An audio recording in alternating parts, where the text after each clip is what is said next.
શરીરમાં કોઈ પણ પ્રકારનો રોગ થાય તો ડૉક્ટર પાસે જાઓ છો અને ડૉક્ટરને પૂછો છો કે આ રોગ થયાનું મૂળ કારણ શું.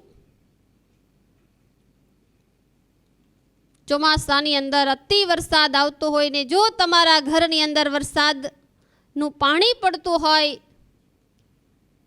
તો સજ્જનો તમે એનું કારણ ગોતો છો કે આ વરસાદનું પાણી આવ્યું ક્યાંથી. બધાના ઘરે લાઈટ હોય ને તમારા ઘરે લાઈટ જતી રહે તો તમે એનું કારણ ગોતો છો કે લાઈટ ગઈ કેમ. તો આજ સુધી દુઃખનું કારણ ગોતું કે સમાજમાં હર વસ્તુ હોવા છતાં ઇન્સાન દુઃખી કેમ છે. ગાડી, બંગલા, મકાન, વસ્ત્ર, પરિવાર, ધન, સંપત્તિ બધું છે છતાં પણ દુઃખ કેમ. તો રામચરિતમાનસની અંદર એક ખૂબ સુંદર એક પ્રસંગ આવે છે જેમાં સંત તુલસીદાસ મહારાજ બતાવે છે કે ખરેખર દુઃખનું મૂળ કારણ શું છે. તો બતાવ્યું કે મોહ સકલ વ્યાધિન કરમુલા તે નહીં તે ઉપજહી બહુસુલા. જો સજ્જનો બેઠા છો ઘણી બધી સંખ્યા પણ મનને એકાગ્ર કરીને સાંભળજો કે દુઃખનું મૂળ કારણ છે મોહ સકલ વ્યાધિન કરમુલા. મોહ છે એ દુઃખનું મૂળ કારણ છે. કેમ કે હર વસ્તુ પ્રત્યે આજે લોકોને મોહ છે અને મોહ છે ત્યાં દુઃખ છે. દીકરાનો મોહ, પત્નીનો મોહ, ગાડીનો મોહ, બંગલાનો મોહ. મોહ છે એ જ રડાવે છે. મોહ છે એ જ જીવને દુઃખી કરે છે. છોકરાને અગર કશું જરાક જેવું વાગી જાય તો માતા પિતાને દુઃખ થાય છે, ટેન્શન થાય છે. કેમ? કેમ કે એને મોહ છે અને જ્યાં મોહ છે ત્યાં દુઃખ છે. તો સંતો કે છે કે મોહ છે એ દુઃખનું મૂળ કારણ છે. મોહ સકલ વ્યાધિન કરમુલા. એનાથી અનેક રોગ નીકળે છે. તમને ખબર હશે કે શરીરમાં એક ગાંઠ થાય તો એ ગાંઠનો ચેપ લાગે તો આખા શરીરની અંદર બીજા અનેક પ્રકારના રોગ થાય છે. એમ જો અગર જીવનની અંદર મોહ ઘર કરી ગયો, મોહરૂપી રોગ જો લાગી ગયો તો એનાથી પણ અનેક રોગ આપણા મનને લાગી જાય છે. એક નાની એવી ફોડકી શરીરમાં થાય તો ડૉક્ટર એનો ઈલાજ કરે છે, દવા આપે છે. જો એ દવાથી મટતું નથી તો ઇન્જેક્શન આપે. ઇન્જેક્શનથી અગર જો ન દૂર થાય તો એને કાપવું પડે છે અને કાપ્યા પછી પણ જો ના મટે તો ડૉક્ટર એનું ઓપરેશન કરી અને એટલો ભાગ કાઢી નાખે છે. હવે વિચાર કરો સજ્જનો, એક શરીરમાં નાની એવી ફોડકી થાય છે તો જીવને કેટલી પીડા આપે છે. ઠીક એવી જ રીતે યાદ રાખજો, મોહ વસ્તુ પણ એવી છે. અગર જો જીવાતમાં મોહગ્રસ્ત બનેલો રહે છે તો ધીરે ધીરે ક્યાંથી ક્યાં મોહરૂપી રોગ લઈ જાય છે. આ તો શરીરનો રોગ છે પણ મનનાય આવા જ કંઈક રોગ છે. શરીરમાં થતા રોગ તો આપણે બધાય જાણીએ છીએ. કોઈને તાવ આવે, શરદી થાય, માથું દુખે, ડાયાબિટીસ થાય, આ બધા શરીરના રોગ છે. પણ સંતો કે છે કે એવો જ એક મનનો મોહરૂપી રોગ છે અને મોહરૂપી રોગમાંથી અન્ય ઘણા બધા રોગ થાય છે. તો કયા કયા રોગ થાય છે? ગરુડજીએ કાગભૂષુંડજીને પ્રશ્ન કર્યો છે કે હે મહારાજ, મને માનસ રોગ સમજાવો કે મનમાં થતા રોગ કયા? બતાવો, આપ લોકોને ખ્યાલ છે? શરીરમાં થતા રોગ તો આપણે બધા જાણીએ છીએ અને ડોક્ટર પાસે જઈને એનો ઈલાજ કરીએ છીએ. પણ ગરુડજીએ બહુ સુંદર પ્રશ્ન કાગભૂષુંડજીને કર્યો છે. એટલે કાગભૂષુંડજી ગરુડજીને સમજાવતા કે છે, કહું માનસ રોગે સમજાઈ, કહું માનસ રોગે સમજાઈ, तुम सर्वज्ञ प्रेमय दिकाई, तुम सर्वज्ञ प्रेमय दिकाई. શું બતાવે છે? કાગભૂષુંડજી કે છે કે હું તમને માનસ રોગ સમજાવું, કારણ કે તમારી અંદર અતિ પ્રેમ છે અને આપ પણ સર્વજ્ઞ છો અને અધિક પ્રભુ પ્રત્યે પ્રેમ ધરાવો છો. ત્યારે કાગભૂષુંડજી સમજાવતા કે છે કે શરીરના રોગ જેવા જ મનના અનેક પ્રકારના રોગ છે.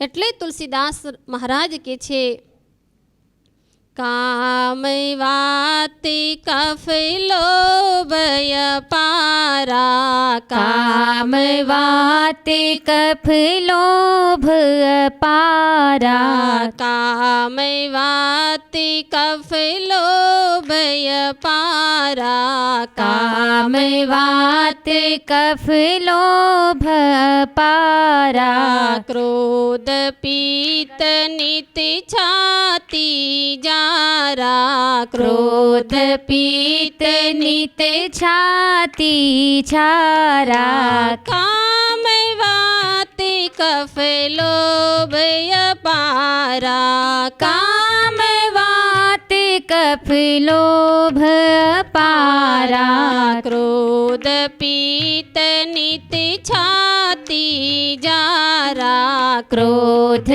પીત નિત છાતી છારા.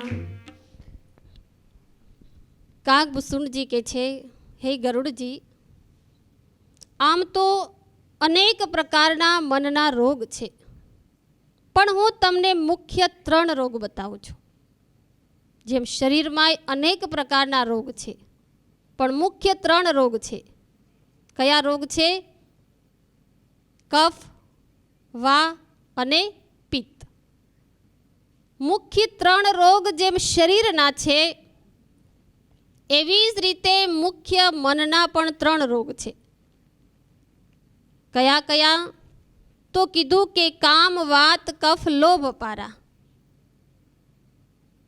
કામ, ક્રોધ અને લોભ, આ 3 રોગ છે એ મુખ્ય મનના રોગ છે. એટલે તુલસીદાસ મહારાજ કે છે, કામ છે એ વા છે.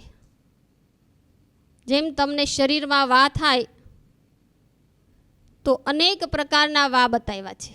64 પ્રકારના વાયુ છે. આપણા શરીરની અંદર 64 પ્રકારના વાયુ છે. કોઈને વા હોય તો તમને ખબર હશે, ઘડીક પગમાં દુખે, ઘડીક માથામાં ચડે તો માથામાં દુખે, હાથમાં વાયુ ભરાઈ જાય તો હાથમાં દુખે.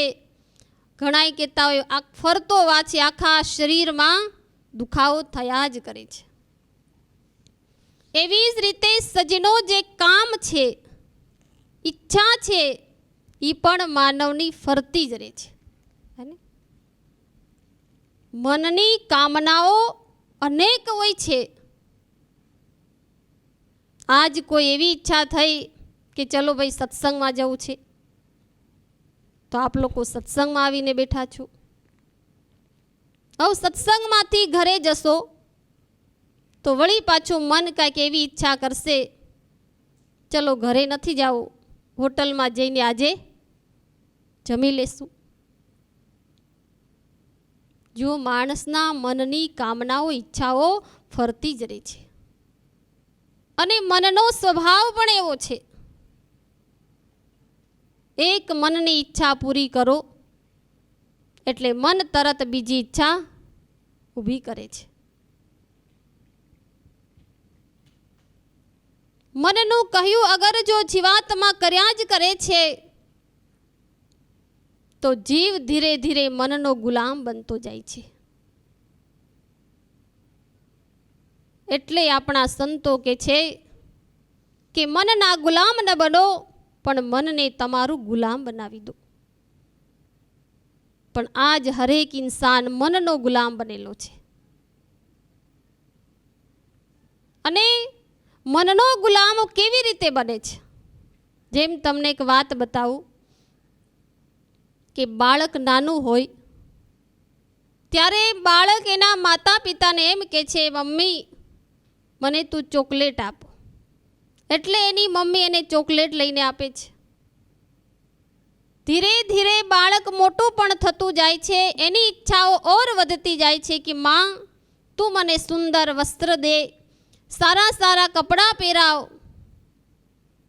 તો એની માં પોતાના પુત્રના ઈચ્છાને પૂર્ણ કરવા માટે મોહમાં અંધ બની અને એની માં એને સુંદર વસ્ત્ર પણ લઈ આવી આપે છે. અને બાળકને ખબર પડી જાય છે કે હું જે માંગું એ મારી માં મને આપે છે.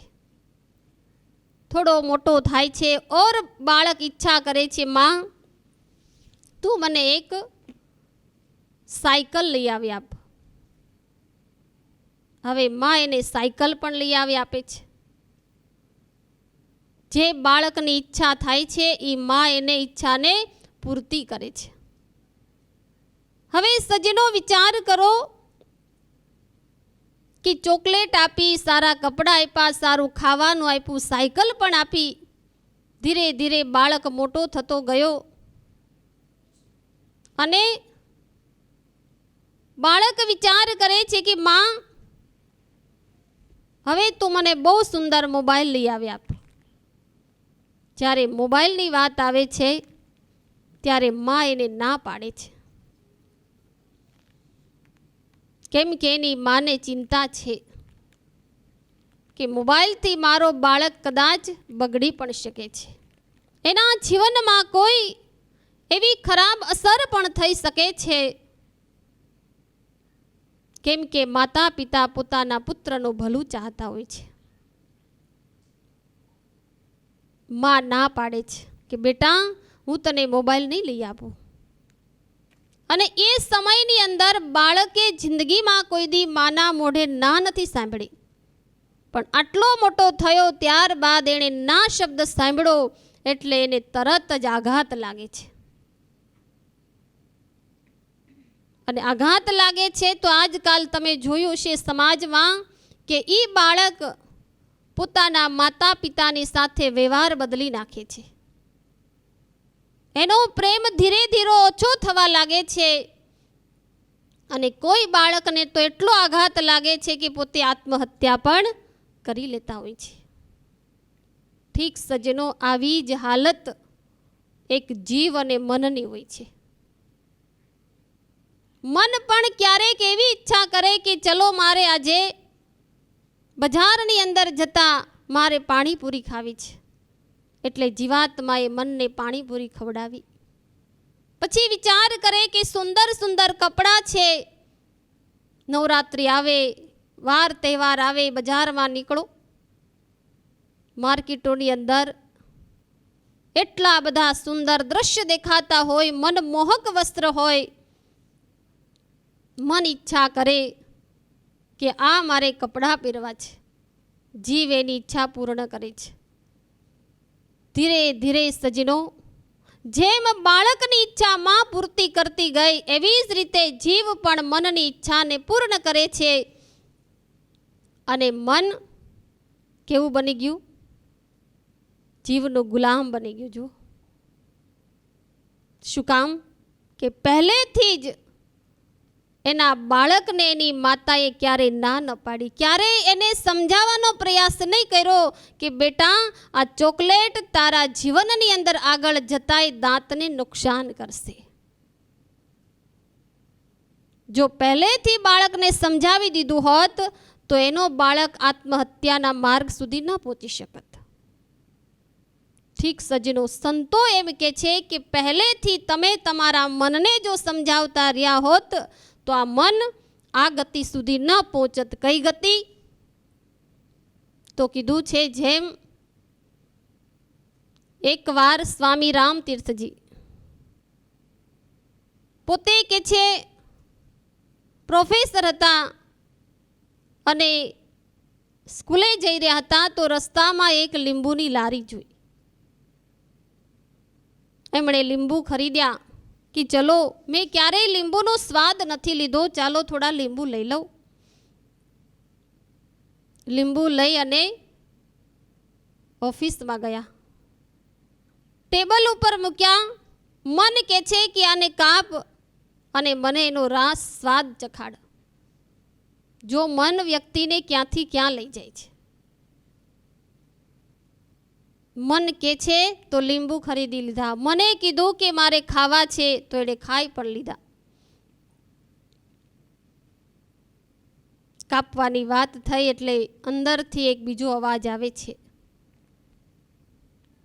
કે આજ આ મારા મને લારીમાંથી લીંબુ લેવડાવ્યા અને લીંબુનો સ્વાદ ચાખવા માટે પ્રેરણા કરી. કદાચ આજ મન કાલે શરાબની બજારમાંથી જો અગર નીકળું અને શરાબ પીવડાવવાની ઈચ્છા કરશે તો મારી તો હાલત હી બગડી જશે, જીવન બરબાદ થઈ જશે. એટલે તરત જ કે છે એણે લીંબુ હાથમાં લીધું, ચપ્પુ પણ હાથમાં લીધું, પણ લીંબુને કાપ્યું નહીં. તરત હાથમાંથી કે છે કે લીંબુ બારીમાંથી કે છે એણે ફેંકી દીધું અને મનને સમજાવી દીધું કે આજ પછી કોઈ પણ પ્રકારની તારી ઈચ્છા અહીંયા પૂર્ણ કરવામાં આવશે નહીં.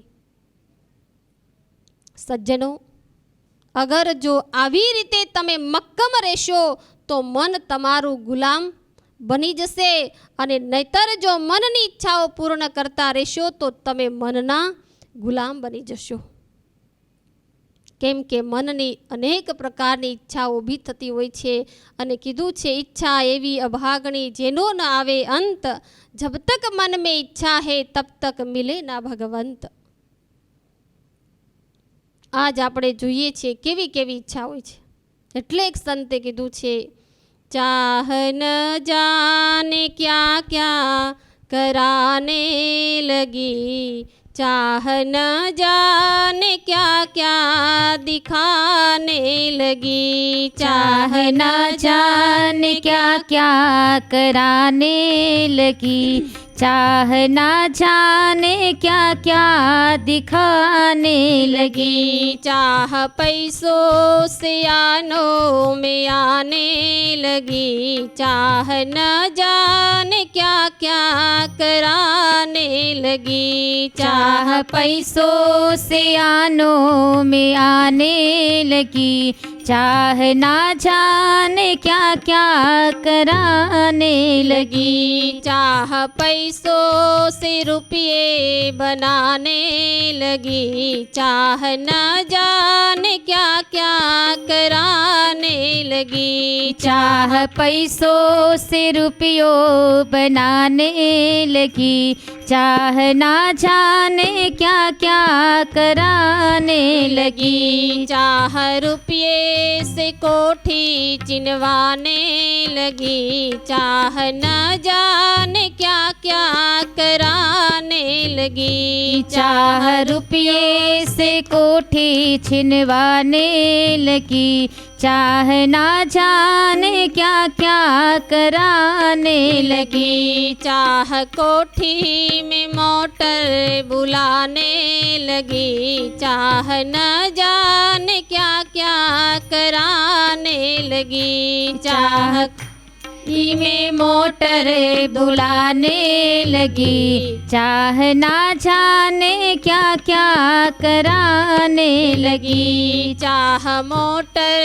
तो होटल ले जाने लगी, चाह न जाने क्या क्या कराने लगी। चाह मोटर को होटल ले जाने लगी, चाह ना जाने क्या क्या कराने लगी। चाह मोटर तो होटल ले जाने लगी, चाह न जाने क्या क्या कराने लगी। चाह मोटर को होटल ले जाने लगी, चाह ना जाने क्या क्या कराने लगी।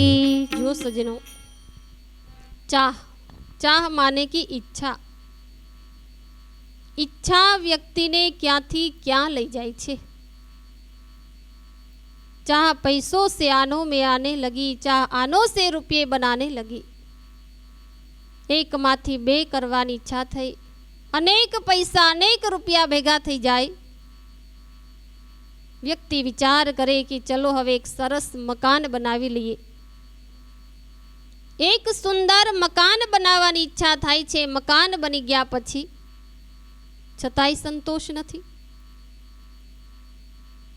વ્યક્તિ ઓર ઈચ્છા કરે છે કે મકાન તો બની ગયું, બંગલો બની ગયો, હવે આંગણું એમને એમ ખાલી સારું લાગતું નથી. આમાં એક 4 વ્હીલ ગાડી આવી જાય તો કેટલું સારું. 4 વ્હીલ ગાડીની ઈચ્છા થાય છે. ભગવાન કે છે એની ઈચ્છા એ પણ પૂર્ણ કરે છે અને સુંદર મજાની એક ઓડી ગાડી આવી જાય છે. અને ગાડી લઈ આવે ત્યાં સુધી તો વાંધો નહીં, પણ ગાડી આવી ગયા પછી વિચાર કરે છે કે હવે ગાડી એમને એમ ઘરમાં સારી લાગતી નથી, ચાલો આને લઈ જઈએ. ક્યાં લઈ જાય છે લોકો? ये गाड़ी सत्संग में लई जाए तो वांधो नहीं. ये गाड़ी क्या एक संतों नी सेवा में लई जाए तो वांधो नहीं, पण आजकाल बधी गाड़ियों रविवारे क्या जाए, क्या भेगियो थाय? जो बधी गाड़ियों होटल में भेगी थाय. अरे होटल में जाओ सजनो, एनो अमने वांधो नथी, पण होटल में जईने पण आज लोको सारू सारू खाय, सात्विक खाय, सादू खाय तो वांधो नहीं, पण केवू खाय? एवं मसाला वाळू खाय. अमने ज लोको कहता है बेनजी एसिडिटी नी कोई दवा छे आश्रम में? है ने क्यांथी थई एसिडिटी? केम के आज एवं खावानुं आवी गयुं छे. तेल मसाला वाळू खाई खाई ने माणसे पोताना पेटने खराब कर्યું છે. અને એ બધું ખાધા પછી એને પચાવવા માટે હોટલમાં લોકો શું કરે છે? તો આગળ કીધું છે, चाह न जाने क्या क्या कराने लगी, चाह न जाने क्या क्या दिखाने लगी. चाह न जाने क्या क्या कराने लगी, चाह ना जाने क्या क्या दिखाने लगी. चाह मोटर में बोतल खुलाने लगी, चाह न जाने क्या क्या कराने लगी. चाह होटल में बोतल खुलवाने लगी, चाह ना जाने क्या क्या कराने लगी। चाह पी ली जिन्होंने वो पीले पड़े, चाह छोड़ी जिन्होंने रंगीले बने। चाह पी ली जिन्होंने वो पीले पड़े, चाह छोड़ी जिन्होंने रंगीले बने। चाह दिल से लगी दिल जरा हो गया, चाह हरि से लगी दिल हरा हो गया। चाह दिल से लगी दिल जरा हो गया, चाह हरि से लगी दिल हरा हो गया। चाह न जाने क्या क्या कराने लगी, चाह न जाने क्या क्या दिखाने लगी। चाह ना जाने क्या क्या कराने लगी, चाह ना जाने क्या क्या दिखाने लगी। સુંદર સંતો બતાવે છે કે ચા શું કરાવે છે. કીધું કે હોટલ મેં બોતલ ખુલાને લગી, કેમ કે મસાલાવાળું ખાઈ ખાઈને પચવા માટે બોટલ મંગાવે. ઠીક છે, કોઈ સાદી સોડા પીવે તો વાંધો નહીં, પણ આજકાલ લોકો શું પીવે છે? હોટલમાં એવું ખાય અને પછી શેની બોટલ મંગાવે? શરાબની બોટલ મંગાવે છે. અને એ બોટલ પી પીને તમને ખબર હશે લોકો બેભાન થઈ જાય છે. ખબર નથી કે હું ક્યાં છું. અને આજ તો એવો રિવાજ નીકળ્યો છે કે અગર જો કોઈ વ્યક્તિ શરાબ પીવે તો એ બહુ સારો ગણાય, અને ન પીતો હોય તો એમ કે આને ખાતા પીતા આવડતું નથી. વિચાર કરો સજીનો, આજનો યુગ ક્યાં જઈ રહ્યો છે? હોટલમાં જઈને એવી એવી બોટલો પીવે છે કે જીવ પોતે પોતાને ભૂલી જાય છે કે હું ક્યાં સૂતો છું, ક્યાં બેઠો છું. અને ઈ પીવાથી પૈસા બરબાદ થાય છે, શરીર બગડે છે અને પરિવાર પણ દુખી થાય છે. જે પીવાનું છે જીવ પીતો નથી, અને નથી પીવાનું એને આજ જીવ પાન કર્યા કરે છે. ઘણા કહીએ ભાઈ આ શા માટે પીવો છો, શું જરૂર છે તમારે પીવાની? ઘણા કહેતા હોય બેનજી ટેન્શન એટલું હોય ને તો એકાદી કોથળી પી લઈએ તો આરામથી ઊંઘી જઈએ, ખબર જ ના રહે, દુનિયાદારીનું ભાન ભૂલાઈ જાય, ટેન્શન મુક્ત થઈ જઈએ. કેવી માન્યતા છે લોકોની કે શરાબ પીવાથી ટેન્શન મુક્ત થવાતું હશે. એટલે કીધું છે શરાબ પીવે એને જીવનની અંદર કે છે ક્યારેય પ્રગતિ ન થઈ શકે. પીવા માટે કોઈ ઓછી વસ્તુ ભગવાને નથી બનાવી. આ જ વ્યક્તિ ન પીવાનું પીવે છે, ન ખાવાનું ખાય છે. ઘણા અમને કહેતા હોય બેનજી તમે શરાબ પીવાની ના પાડો છો, પણ ભગવાન શંકરે ભાંગ પીતા હતા. મેં કીધું ભાઈ ભગવાન શંકર રહેતા હતા ક્યાં? તો કે કૈલાસ હિમાલયમાં રહેતા હતા. મેં કીધું જ્યાં ભગવાન શિવજી રહેતા હતા શું ત્યાં ભાંગ થતી હતી? ત્યાં તો બરફ બરફ છે. પણ આ તો લોકોની માન્યતાઓ વધી ગઈ કે ભગવાને ભાંગ પીધી. ભગવાને ભાંગ નથી પીધી સજનો, ભગવાન તો અમૃતનું પાન કરતા હતા. આજ દુનિયા પીવે છે ભાંગ બુસુંડી સુરાપન ઉતર જાય પ્રભાત, નામ ખુમારી નાનકા ચઢી રહે દિન રાત. જે નશા આપ લોકો કરો છો એ નશો તો એવો છે સવારે પીઓ ને સાંજે ઉતરી જાય, સાંજે પીઓ ને સવારે ઉતરી જાય. પણ ભગવાન શિવજીએ તો અમૃતનું પાન કર્યું હતું. એટલે સંતો કે છે જામ સે જામ પીને સે ક્યા ફાયદા, જો સુબહ હોકર ઉतर जाएगी, हरि नाम की प्याली पी ले तेरी जिंदगी सुधर जाएगी. સંતો તો એવી વસ્તુ પીવડાવવા માંગે છે જેનાથી આપણી જિંદગી સુધરી જાય. તો કહેવાનો ભાવ છે સજ્જનો કે કામ છે એ વાત છે અને મનની ઈચ્છાઓ કામનાઓ વધતી જ જાય છે. એક પછી એક ઈચ્છાઓ અંદરથી ઉત્પન્ન થયા કરે છે. એટલે સંતો કે છે મન વશ રાખો રે, મન વશ રાખો રે, વશ રાખી ભજનનો રસ ચાખો રે.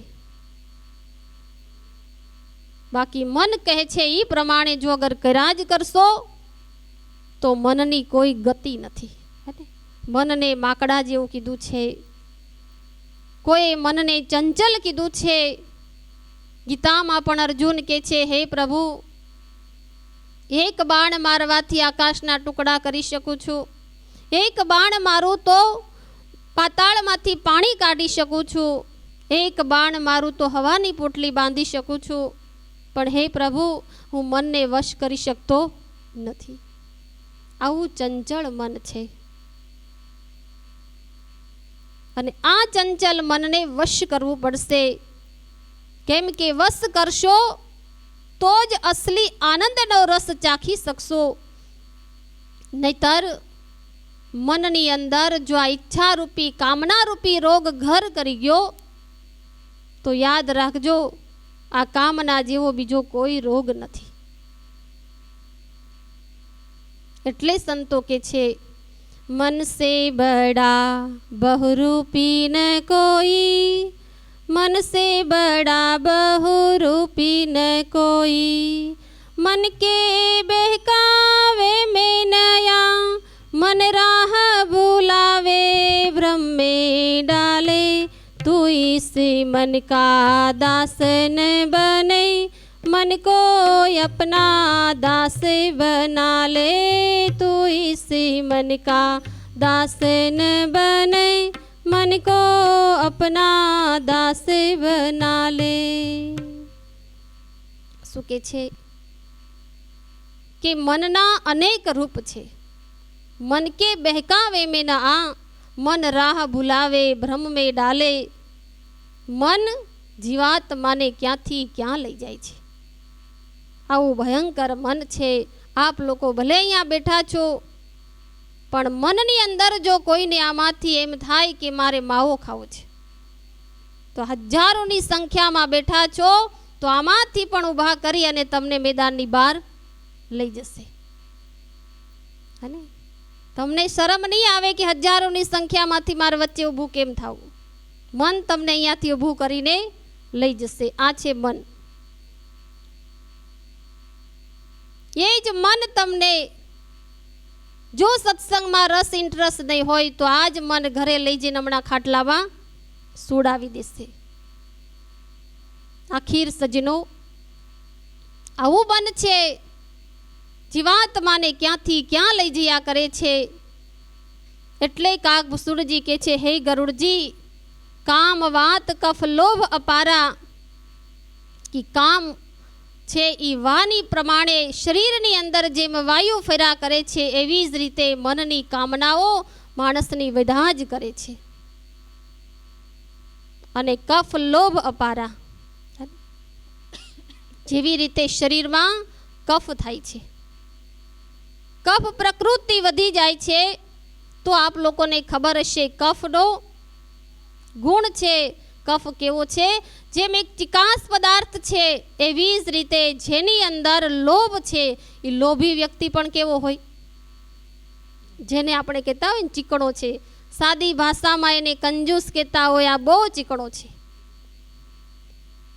અને લોભ રૂપી રોગ જો મનને ઘર કરી ગયો તો સજ્જનો તમે જોયું હશે કેવા લોભી લોકોને, જેના મનની અંદર અનેક પ્રકારનો લોભ વધી જાય છે. તો લોભી વ્યક્તિ કેવો હોય છે?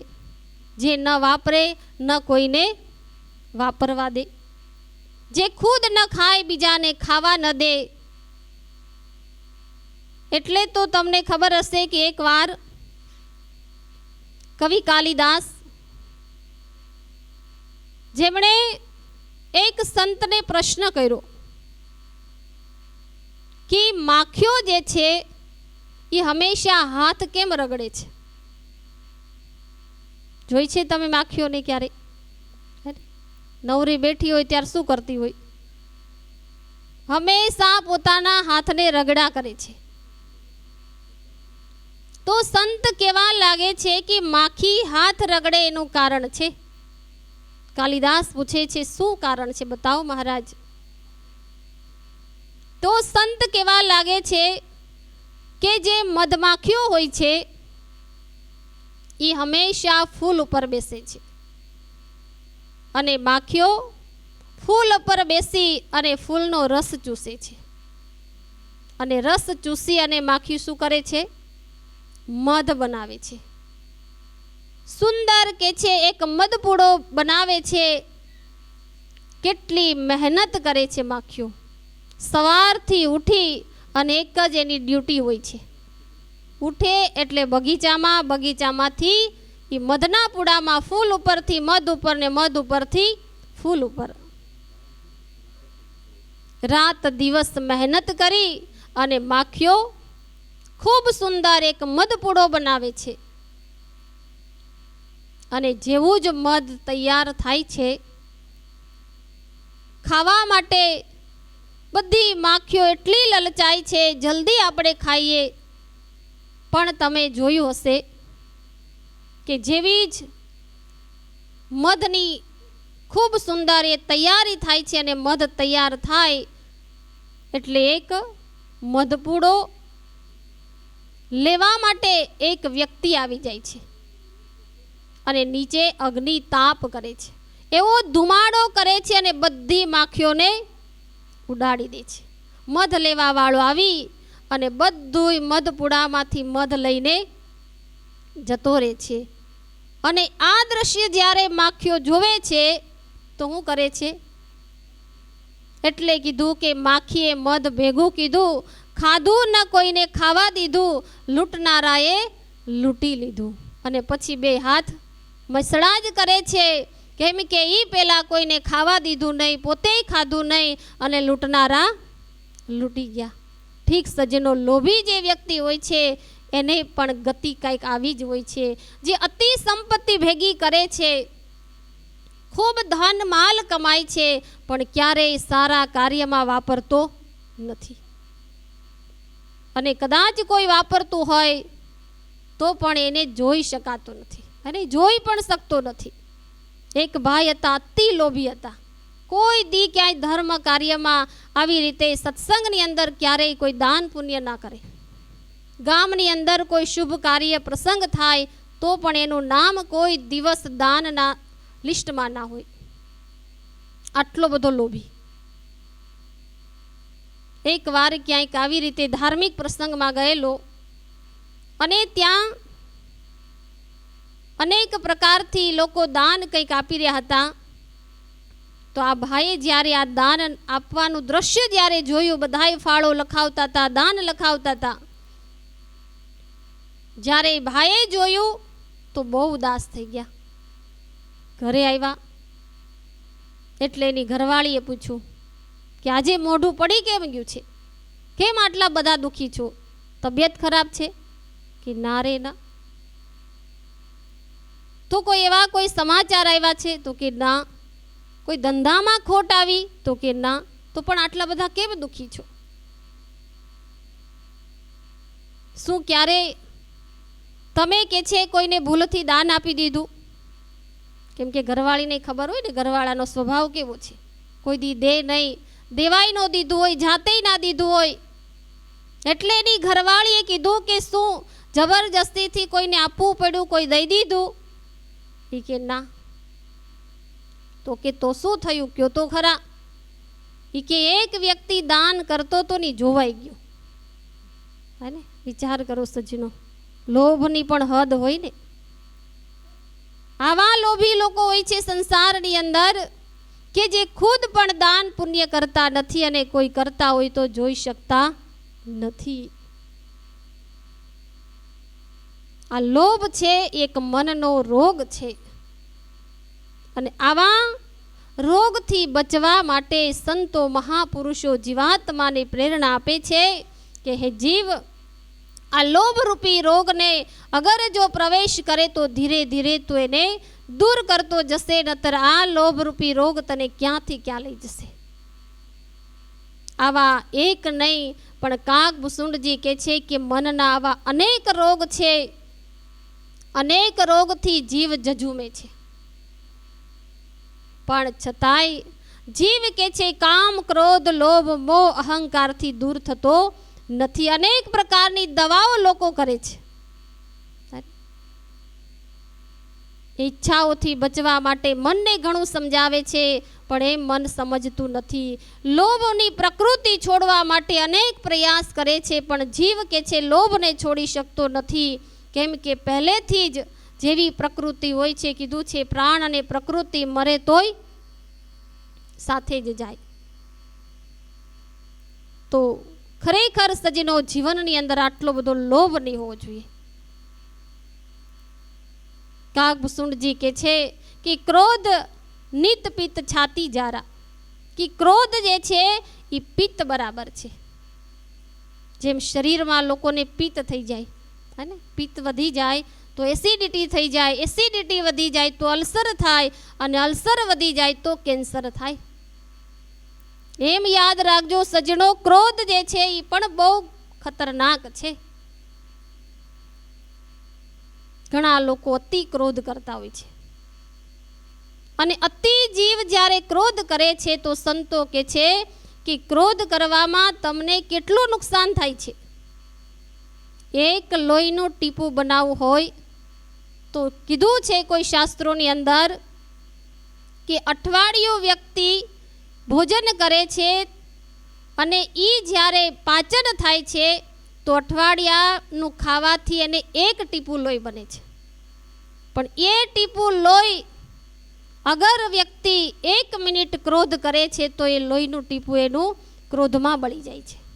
વિચાર કરો સજ્જનો, એક ખૂનના બુંદને બનાવવા માટે 7 દિવસ લાગે છે પણ એને બરબાદ કરવામાં 1 સેકન્ડ પણ લાગતી નથી. આટલો ભયંકર ક્રોધ છે. છતાં પણ નાની નાની વાતમાં આજે લોકો ગુસ્સો કરતા હોય, ક્રોધ કરતા હોય છે. ઠીક છે, કોઈની ભલાઈ માટે કરતા હોય તો વાંધો નથી, પણ જીવ આજે નકામો ક્રોધ કરી, અને તમને ખબર હશે કે ક્રોધ ઘણા કહેતા હોય છે ભાઈ ઘર કરી ગયો છે. અરે ક્રોધ આવે એટલે શું થાય?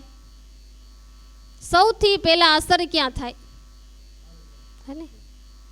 क्रोध से आंखें होती है लाल, क्रोध में मोह होता है विकराल, क्रोध करता है बेहाल, क्रोध से जलते हैं सारे अंग, और क्रोध से सत्य ना रहे संग. क्रोध व्यक्ति ने आवे એટલે સૌથી પહેલા તો એની આંખ લાલ થઈ જાય છે, અને ક્રોધ કરે છે તો વ્યક્તિનું આખું શરીર ગરમ થઈ જાય છે, બેહાલ થઈ જાય છે, અને ક્રોધમાં વ્યક્તિ પોતે ભૂલી જાય છે કે હું શું બોલું છું, હું શું કરું છું. ક્ષણિક વારમાં વ્યક્તિ બધું ભૂલી જાય છે. આવો ક્રોધ હોય છે. એટલે કીધું કે જીવનની અંદર અતિ ક્રોધ ના કરવો. અને વ્યક્તિ જો અતિ ક્રોધ કરે છે તો એ બેહાલ બની જાય છે. માટે આપણને સંતો બતાવે છે કે જીવનની અંદર કામ વાત કફ લોભ પારા, ક્રોધ પિત્ત નિત છાતી જારા.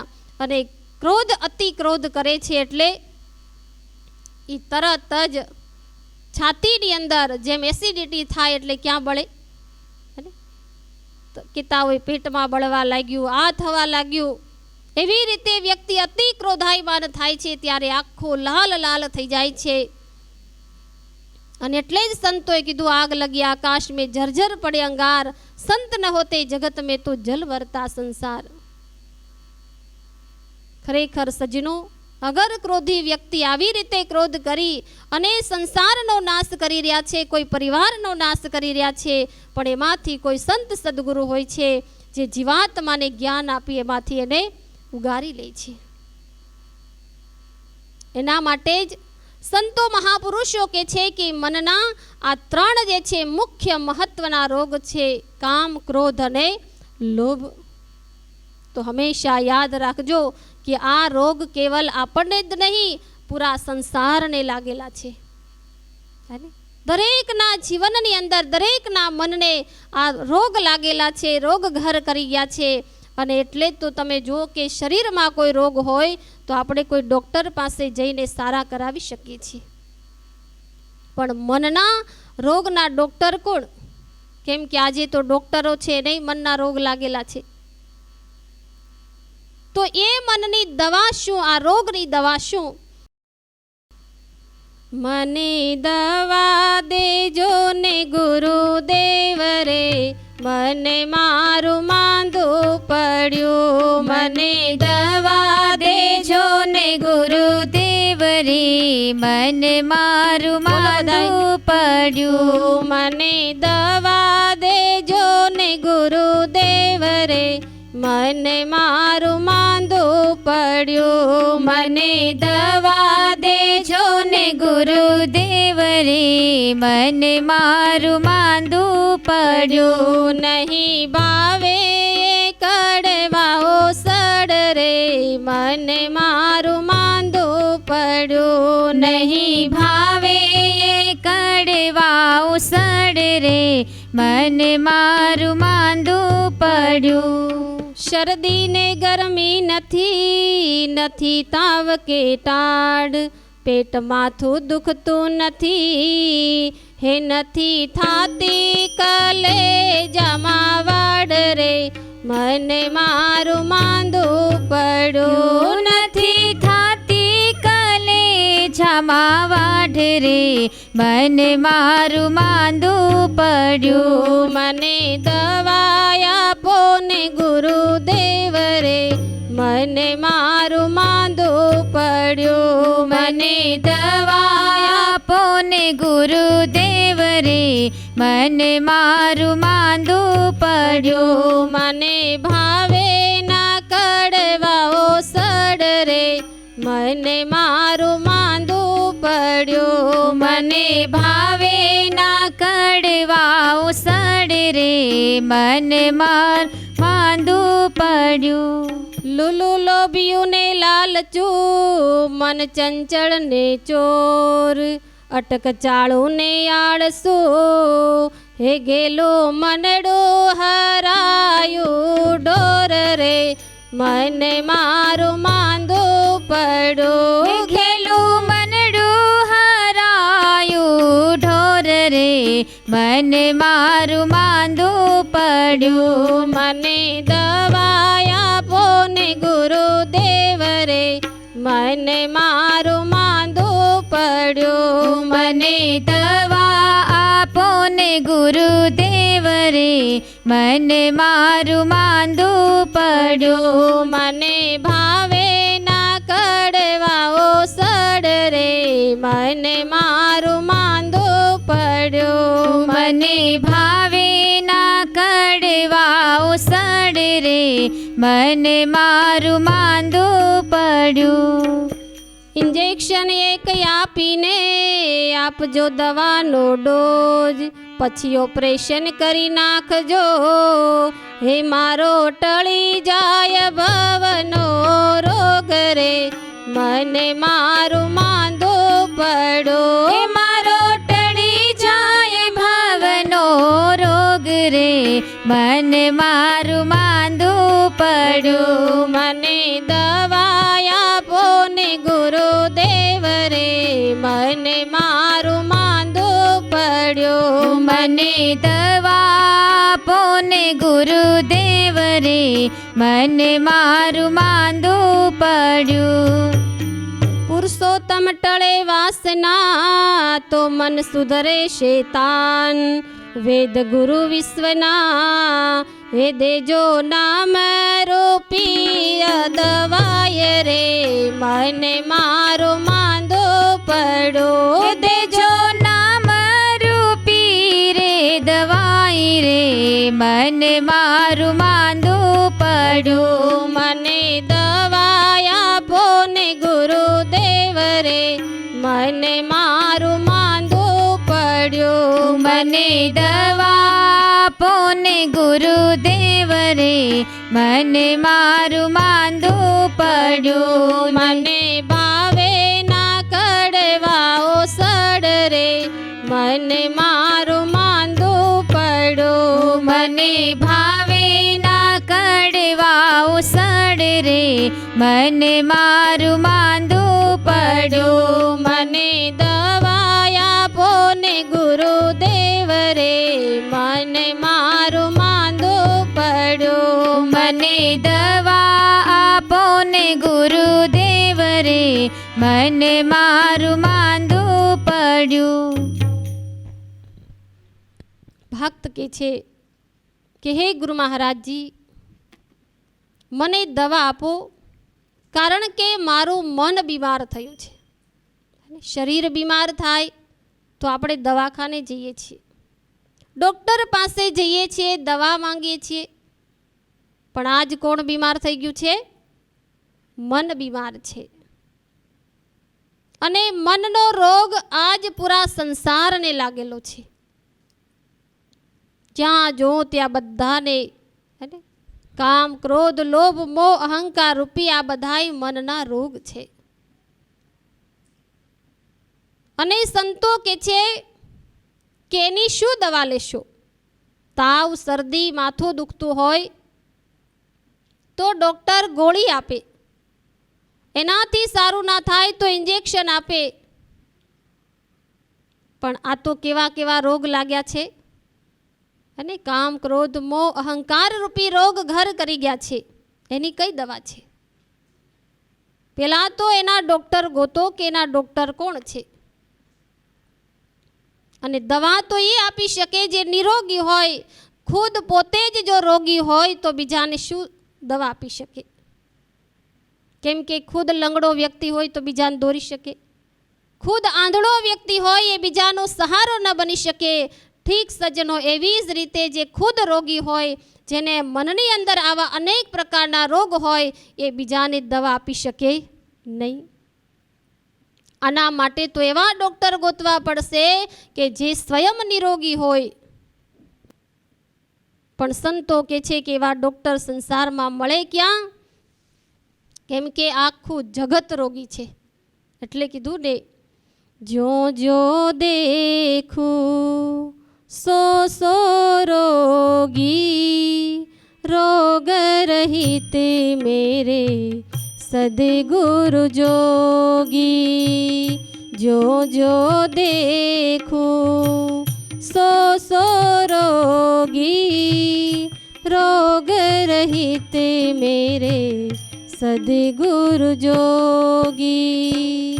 રોગ રહિત મેરે સદગુરુ જોગી. જ્યાં જ્યાં જોયું, જો જો દેખું સો સો રોગી, રોગ રહિત મેરે સદગુરુ જોગી. કોણ દવા આપે? તો કીધું કે સદગુરુ વેદ વચન વિશ્વાસા, સંયમ વ્યહન વિષય કરાશા. જો કોઈ સદગુરુ રૂપી વેદ મળી જાય, ડૉક્ટર મળી જાય. બાકી તો આજે બધાને રોગ લાગેલો છે. અને શાસ્ત્રોની અંદર ગરુડ મહારાજને કાગભૂષણજી સમજાવતા કે છે કે હે ગરુડજી, મનની અંદર જ્યારે કામ, ક્રોધ, લોભ, અહંકાર રૂપી રોગ લાગે છે તો બીજા લોકો પણ એની દવા કરે છે. પણ કેવી દવા કરે? કોઈ વ્રત કરે, કોઈ ઉપવાસ કરે, કોઈ પૂજા કરે, પાઠ કરે, અનેક પ્રકારની આ ઔષધિઓ લગાવે છે, દવાઓ કરે છે. પણ એનાથી કામ, ક્રોધ રૂપી રોગ મટતા નથી.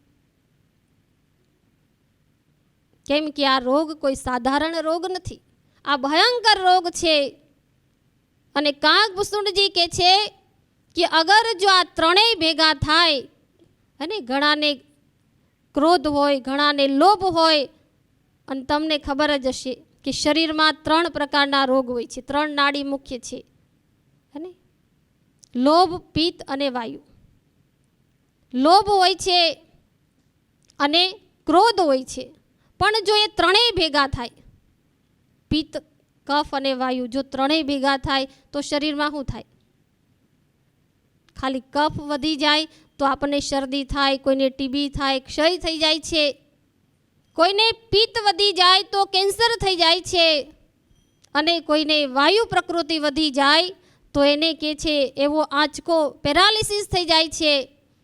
પરંતુ સંતો કહે છે કે આ કફ, પિત્ત અને વા ત્રણેય જો ભેગા થાય તો શરીરમાં સન્નિપાત થાય છે. એટલે સાદી ભાષામાં કહેતા હોય ને આને હને પાતું પીડો છે. જો સાધારણ 3 પ્રકારના રોગ, આ ત્રણેય પ્રકારના રોગ જો એનો પ્રકોપ શરીરમાં વધી જાય તોય વ્યક્તિને શાંતિ લેવા દેતો નથી, તો વિચાર કરો કે કામ, ક્રોધ, લોભ અને મોહ આ ત્રણેય એવા છે. અને જો એ ત્રણેય જો આપણા મનરૂપી ઘરની અંદર જો ઘર કરી ગયા તો વિચાર કરો આની હાલત શું થાય.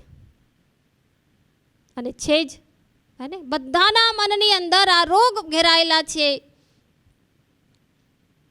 એટલે કાગભૂષણજી કહે છે કે હે ગરુડજી, આની દવા લોકો ઘણી બધી કરે છે, પણ આ દવાથી કામ, ક્રોધ રૂપી રોગ મટતા નથી. એના માટે તો એવા ડૉક્ટર જોઈએ જે સ્વયં નિરોગી હોય, અને એવા ડૉક્ટર સંસારમાં કેવલ એક સદગુરુ હોય છે. જે સદગુરુ છે એ નિરોગી છે, અને નિરોગી દવા આપે પણ કેવી આપે? અને તાવની દવા લેવા જાવ તો ટીકડી આપે, વધારે હોય તો ઇન્જેક્શન આપે, પણ સદગુરુ કઈ દવા આપે છે? તો રામચરિતમાનસમાં લખ્યું છે, રઘુપતિ ભક્તિ સંજીવની મોરી. રઘુપતિ ભક્તિ સંજીવની મોરી. રઘુપતિ ભક્તિ સંજીવની મોરી. રઘુપતિ ભક્તિ સંજીવની મોરી. અનુપાન શ્રદ્ધામતી પૂરી. અનુપાને શ્રદ્ધામતી પૂરી. રઘુપતિ ભક્તિ સંજીવની મોરી. રઘુપતિ ભક્તિ સંજીવની મોરી. અનુપાન શ્રદ્ધામતી પૂરી. અનુપાને શ્રદ્ધામતી પૂરી. કાગભૂષણજી કહે છે, હે ગરુડજી, સદગુરુ દવા આપે છે. કઈ? તો કીધું રઘુપતિ ભક્તિ સંજીવની મોરી. એક ભગવાન ભક્તિ આપે છે, ભક્તિ રૂપી એક જડીબુટ્ટી આપે છે, અને એ જડીબુટ્ટીનું પાન કરવાનું છે. પણ કેવી રીતે?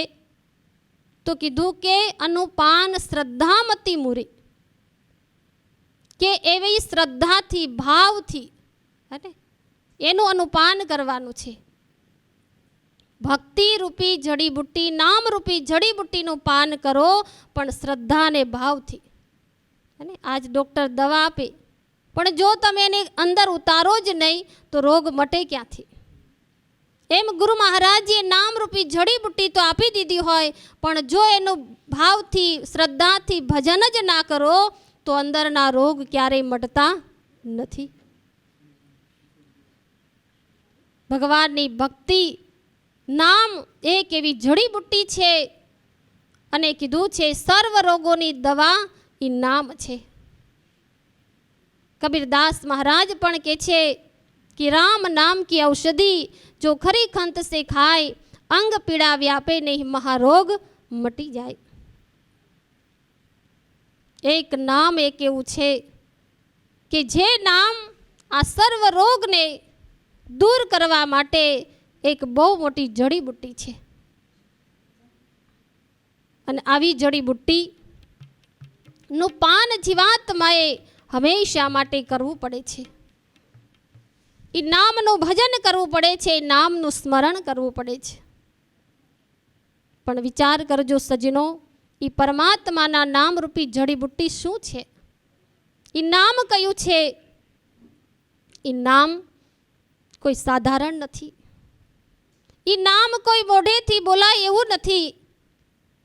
એ કોઈ વાણીનો વિષય નથી. એ નામ કોઈ અક્ષરોમાં નથી. એ પરમાત્માનું નામ 52 થી 52 છે. એટલે કબીરદાસ મહારાજ કહે છે કે 52 અક્ષર માયા માહી तीन में प्रभु का सतनाम नाही नाही और नाही.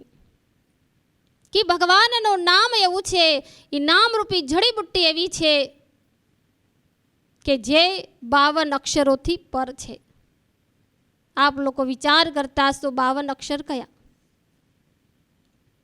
તો કીધું છે કે જે આપણે પહેલા ભણી ગયા 16 સ્વર અને 36 વ્યંજન, ક ખ ગ અને અ આ ઈ.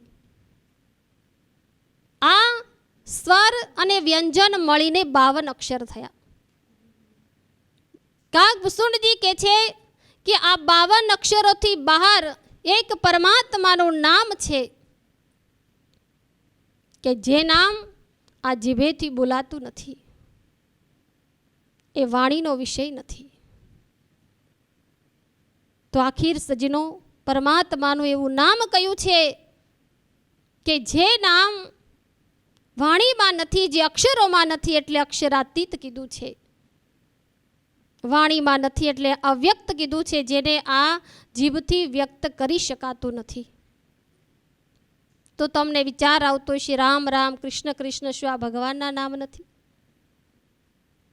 પણ સજ્જનો, અગર તમે માનો કે ભગવાનના નામ છે તો સંત મત પ્રમાણે એ નામ ગલત છે. કારણ કે રામ જે છે એ તો આ જીભથી વ્યક્ત થાય છે, અને રામ તો વશિષ્ઠજી મહારાજે એટલા માટે પાડ્યું કે એની અંદર એક ગુણ હતો, રમણ કરનાર શક્તિ. એ જોઈને ગુરુ મહારાજે એનું નામ રામ રાખ્યું હતું. કૃષ્ણ નામ એટલે પાડવામાં આવ્યું કે એની અંદર આકર્ષણ કરવા વાળી શક્તિ હતી, એટલે એમનું નામ કૃષ્ણ પાડ્યું હતું. આ તો ભગવાનના ગુણવાચક નામો છે. માખણ ચોરીને ખાધું એટલે માખણ ચોર કહેવાના. ગોવર્ધન પર્વતને ઉઠાવ્યો ગોવર્ધનધારી કહેવાના. હકીકતમાં સજ્જનો, નામ અવ્યક્ત છે. અને એ નામ કયું છે? કારણ કે આજ લોકો કહેતા હોય છે કે નામ વગરની નનામી. પણ સંતો કે છે એ નામને જાણવાનું છે કે જે નામ જીવ માતાના ગર્ભમાં હતો ત્યારે પણ એ નામનો જાપ કરતો હતો. હવે માતાના ગર્ભમાં હતો ત્યારે તો એને બોલતા નથી આવડતું, ત્યારે એની પાસે કોઈ ભાષા નથી હોતી. તો આપ વિચાર કરો કે માતાના ગર્ભમાં બાળક કયા નામનો જાપ કરતો હશે? અને એ જ નામ સંસારમાં આવીને જીવ ભૂલી જાય છે. અને ભૂલી જાય છે એટલે જ ફરી સંતો એને યાદ અપાવવા માટે આવે છે. રામચરિત માનસમાં તુલસીદાસ મહારાજની એક ચોપાઈ છે કે ઉલટા નામ જપા જગ જાના, વાલ્મીકી ભય બ્રહ્મ સમાના. હવે આ ચોપાઈનો અર્થ લોકો કેવો કરતા હોય છે? આજ ઘણા કથાકારો હોય છે, કથા બી કરે છે, પણ બધાય પોતાની મતિ અનુસાર અર્થ કરે છે. પણ હકીકત તુલસીદાસ મહારાજનો કહેવાનો ભાવ એ છે કે ઉલટા નામ માટે કે બાળક માતાના ગર્ભમાં હોય છે ત્યારે ઉલટું હોય છે, અને જ્યારે બહાર આવે છે ત્યારે સીધું થઈ જાય છે. પણ લોકોએ અર્થ એવો કર્યો કે વાલ્મીકીજીએ ઉલટા નામનો અર્થ મરા મરા કરી દીધો. રામની જગ્યાએ મરા મરાનો લોકો જાપ કરે છે, પણ અંદરની ગુપ્ત વાતને આજ જીવ જાણતો નથી. તો સજ્જનો, પરમાત્માનું નામ એ છે કે જે જીવાત્મા ગર્ભની અંદર પણ એ નામનો જાપ કરતો હતો, અને જ્યારે જીવનો જન્મ થાય છે ત્યારે તો કોઈ એના માતા પિતાએ, કોઈ સગા સંબંધીએ એનું કોઈ પણ નામ રાખ્યું હોતું નથી. અને 2 દિવસ 5 દિવસનો થયો હોય, ઘોડિયામાં સૂતો હોય, યા તો એની મા પાસે બાળક સૂતું હોય, આજુબાજુમાંથી કોઈ લોકો આવે અને કહે કે બેન ચાલો તમારા બાળકના મુન્નાના દર્શન કરવા છે, તો તમે એમ નથી કહેતા કે જો સામે નનામી સૂતી છે. અને કેમ કે તમે હજી કોઈ નામ પાડ્યું નથી, એ પહેલાં પણ એમાં કોઈ નામ છે. અને છગન મગન તો તમે પછી રાખો છો, એ એક શરીરની ઓળખાણ માટેનું નામ છે. પણ એ નામ રાખ્યા પહેલાં પણ બાળકની અંદર કોઈ નામ છે, અને નામ છે એટલે તમે એને નનામી ઘોષિત કરતા નથી. તો તો સજ્જનો કહેવાનો ભાવ છે કે તમે કોઈ નામ નથી રાખ્યું, એ પહેલાં એમાં નામ કોઈ છે એને જાણવાનું છે.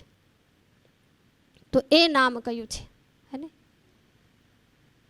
સંતો કે છે ઈ નામને જો જાણી લીધું તો સમજો બધુંય જાણી લીધું.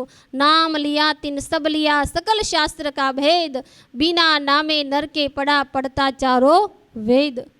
જો એ નામ જાણ્યું તો બધું જ જાણ્યું છે, અને નામ નથી જાણ્યું તો સમજી લેજો કે કંઈ પણ જાણ્યું નથી. એટલે એક ભજનમાં બહુ સુંદર સમજાયું છે. એક ભજન છે, આપ લોકો તાલી પાડી ગાવા માટે સાથ આપશો. બોલી શ્રી સદગુરુદેવ મહારાજ કી જય.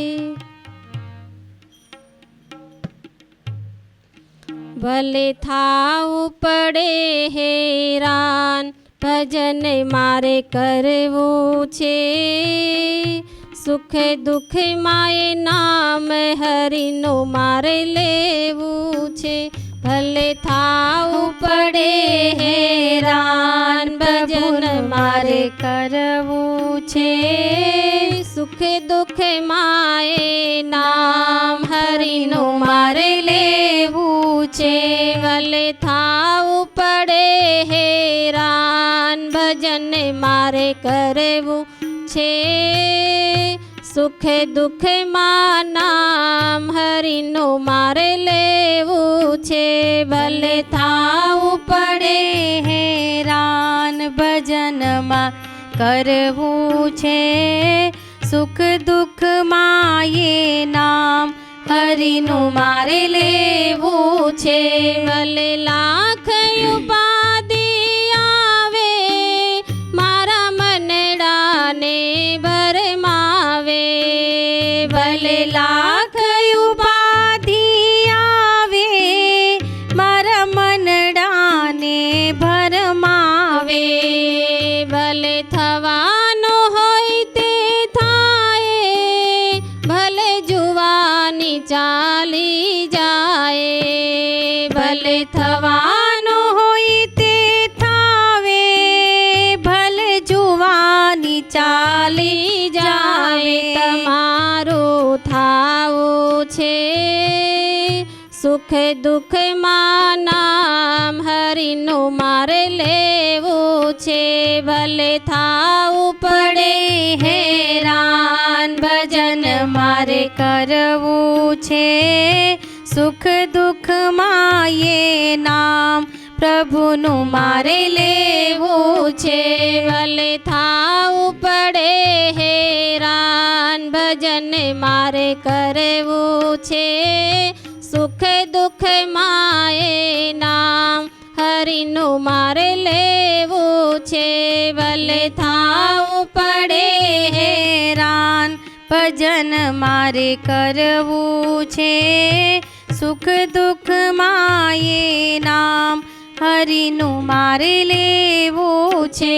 ભલે દુનિયા કહે કંગાળી, ભલે ભયની આવે આંધી. ભલે દુનિયા કહે કંગાળી, ભલે ભયની આવે આંધી. હું શાને જાવું હારી, મને એક ભરોસો તારી. હું શાને જાવું હારી, મને એક ભરોસો તારી. મોહનને મળવું છે, સુખ દુઃખ માં એ નામ હરિનું મારે લેવું છે. ભલે થાવું પડે હેરાન, ભજન મારે કરવું છે. સુખ દુઃખ માં એ નામ પ્રભુનું મારે લેવું છે. ભલે થાવું પડે હેરાન, ભજન મારે કરવું છે. સુખ દુઃખ માં એ નામ પ્રભુનું મારે લેવું છે. ભલે થાવું પડે હેરાન, ભજન મારે કરવું છે. સુખ દુઃખ માં એ નામ પ્રભુનું મારે લેવું છે. ભલે ખાવાનું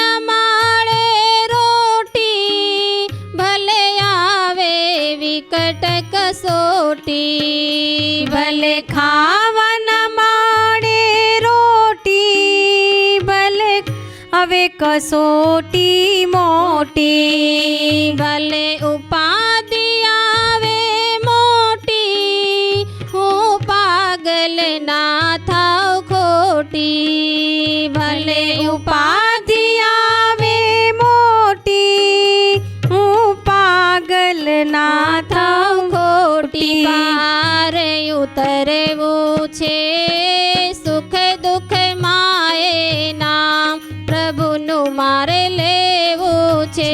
ભલે થાવું પડે હેરાન, ભજન મારે કરવું છે. સુખ દુઃખ માયે નામ પ્રભુનું મારે લેવું છે. ભલે થાવું પડે હેરાન, ભજન મારે કરવું છે. સુખ દુઃખ માએ નામ પ્રભુનું મારે લેવું છે. ભલે થાવું પડે હેરાન, ભજન મારે કરવું છે. સુખ દુઃખ માયે નામ પ્રભુનું મારે લેવું છે. ભલે ચાલે નવડું વાકું, તું હંકારે એમ હાકું. ભલે નાવડું તાલે વાકું, તો હંકારે તેમ હાકું.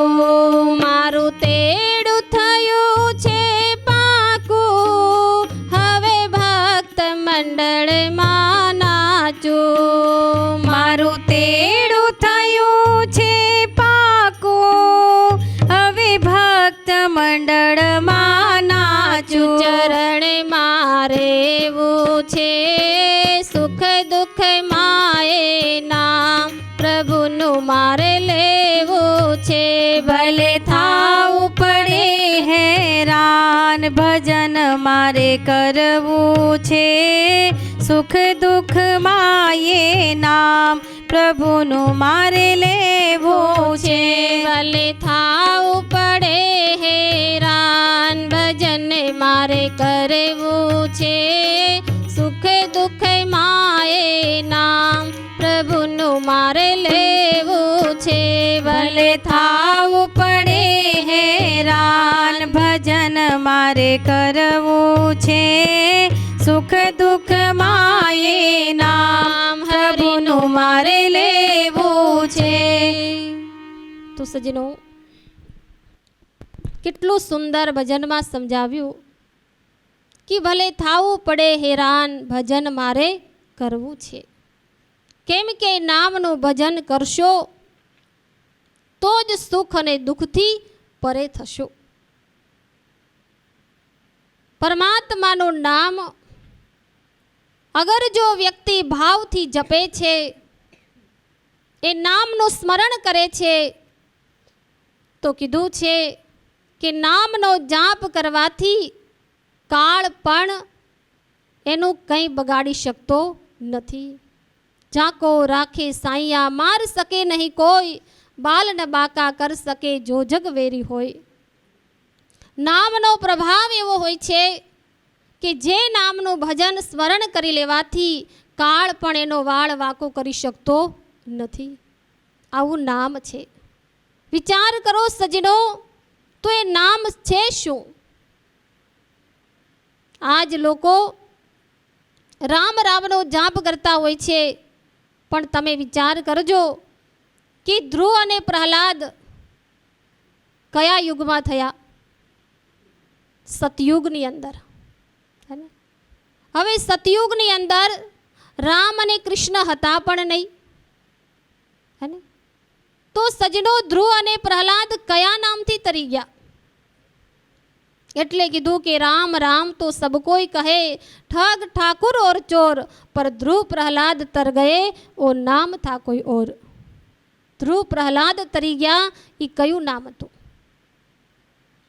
અને એક વાત તો વિચાર કરવા જેવી છે કે દશરથ રાજા અને કૌશલ્યાજીએ જ્યારે તપસ્યા કરી ત્યારે સ્વયં સત્યનારાયણ ભગવાન પ્રગટ થયા અને પ્રગટ થયા એટલે પૂછ્યું કે માંગો, શું વરદાન જોઈએ છે? તો દશરથ રાજા કહે છે કે હે પ્રભુ, તમારા જેવો મને પુત્ર જોઈએ છે.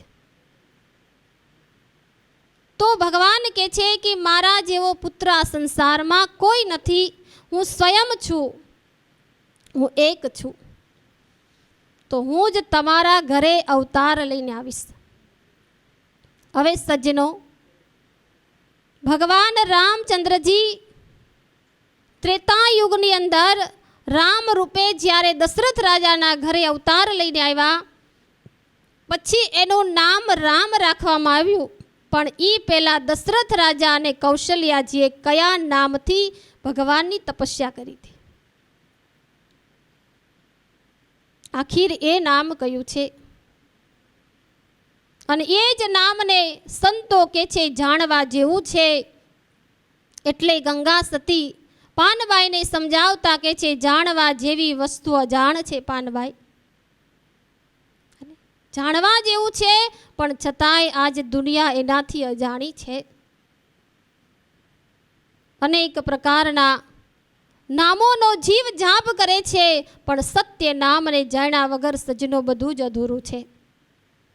અને નામનો પ્રભાવ કેવો છે તમને બતાવું. ભલે જીવનની અંદર બીજું કશું ના જાણ્યું હોય, પણ કેવલ સદગુરુના શરણમાં જઈને નામના જ્ઞાનને પ્રાપ્ત કર્યું હોય તો નામનો પ્રભાવ કેવો છે. તો કહેવાય છે કે એક નગરની અંદર એક રાજા હતા, અને રાજા કે છે રાજ દરબાર ભરીને બેઠા હતા. આપ લોકોને ખબર છે રાજા મહારાજાઓના પણ કુલ ગુરુ હોય છે. તો એના પણ એક કુલ ગુરુ હતા, જે અનેક પ્રકારના શાસ્ત્રોનું પઠન પાઠન કરેલું હતું. કાશીએ ભણી અને ખૂબ કે છે બધાય કંઠસ્થ શાસ્ત્રો મોઢે હતા, પંડિત હતા બહુ મોટા. અનેક પ્રકારથી કે છે શાસ્ત્રો વાંચે છે, પણ